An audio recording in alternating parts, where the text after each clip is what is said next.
नमस्कार दोस्तों, स्वागत है आपका हिंदी नॉलेज शो में। तो दोस्तों, फ्यूचरिस्टिक अनमैन्ड फाइटर एयरक्राफ्ट यानी कि FUFA, कई लोग इसे फूफा भी कह देते हैं।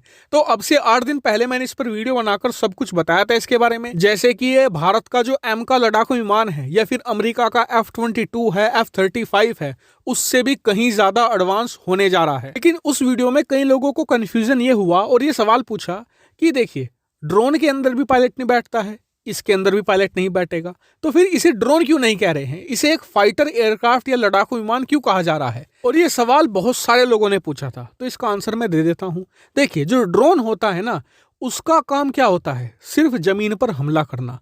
ये एक लड़ाकू विमान होगा और इसका काम ना सिर्फ जमीन पर हमला करना है, बल्कि जो दुश्मन के लड़ाकू विमान है, दुश्मन के ड्रोन है या कोई मिसाइल है या फिर दुश्मन ने हमारे देश में कोई जासूसी के लिए प्लेन भेजा है, ये उन सब को भी मारकर गिराएगा। यानी कि एक प्रॉपर लड़ाकू विमान होगा। हाँ, इसमें ड्रोन की तरह पायलट नहीं बैठेगा, इसे जमीन से कंट्रोल किया जाएगा और इसमें जो आर्टिफिशियल इंटेलिजेंस है उसका इस्तेमाल ज्यादा किया जाएगा, ताकि जो एयर बैटल होती है यानी कि दुश्मन के लड़ाकू विमान से जो लड़ाई होती है हवा में, उसमें ये दुश्मनों पर भारी पड़े। और अब आप समझ गए होंगे कि क्यों इसे ड्रोन नहीं एक फ्यूचरिस्टिक लड़ाकू विमान कहा जा रहा है।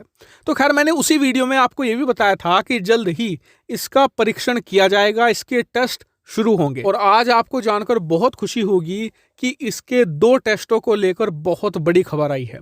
पहली तो ये कि DRDO की जो एक शाखा एजेंसी है ADA, उसकी एक लेबोरेटरी है IIT कानपुर में, और उसी लेबोरेटरी में विंड टनल फैसिलिटी भी मौजूद है। और बताया ऐसा गया है कि उसी फैसिलिटी के अंदर इसके जो मॉडल हैं उसके सबसोनिक टेस्ट शुरू कर दिए जा चुके हैं, जहां पर इसके मॉडल को 1.2 मैक की रफ्तार पर टेस्ट किया जाएगा। इतना ही नहीं, इस टेस्टिंग के बाद इसका एक ट्रांसोनिक टेस्ट भी जल्द किया जाएगा, जहां पर इसे 2.1 मैक की रफ्तार पर भी टेस्ट किया जाएगा। लेकिन आपको बता दूं कि अभी जो ये मॉडल है इसमें बदलाव होने की संभावना है, क्योंकि इन अर्ली टेस्ट के बाद ये जांचा और परखा जाएगा कि इसके जो डिज़ाइन है ओवरऑल वहां पर क्या कमी है, क्या खामी है, और फिर उसी हिसाब से उसमें चेंजेस किए जाएंगे। वहीं बहुत सारे लोगों का सवाल होगा कि ये फाइनली बनकर सेना में कब शामिल होगा। तो देखिए, इसको लेकर अभी कोई डेडलाइन सामने नहीं आई है, लेकिन एक बात तो तय है कि ये M का लड़ाकू विमान के कम से कम 5 साल बाद ही आ पाएगा। तो फिर आप कहेंगे कि इतने लंबे समय पहले ही इसके काम को क्यों स्टार्ट कर दिया गया। तो इसको लेकर मैंने 8 दिन पहले वाली वीडियो में भी एक्सप्लेन किया था, एक बार फिर से बता देता हूं कि जो ये बड़े बड़े लड़ाकू विमान के प्रोजेक्ट होते हैं ये 20-20 साल पहले शुरू हो जाते हैं। जैसे कि जो अमेरिका का F-22 रैप्टर लड़ाकू विमान है, उसका प्रोग्राम 1985 के बाद स्टार्ट किया गया था और उसके बाद उसे बनने में 20 से लेकर 25 साल लग गए थे। और इतने पहले अमेरिका ने काम शुरू कर दिया था, उसी का नतीजा है कि पूरी दुनिया में सिर्फ अमेरिका ही एक ऐसा देश है जिसके पास एक स्टेल्थ लड़ाकू विमान मौजूद है। वहीं आप जानकर हैरान होंगे कि हमने तो फूफा पर अब काम स्टार्ट किया है।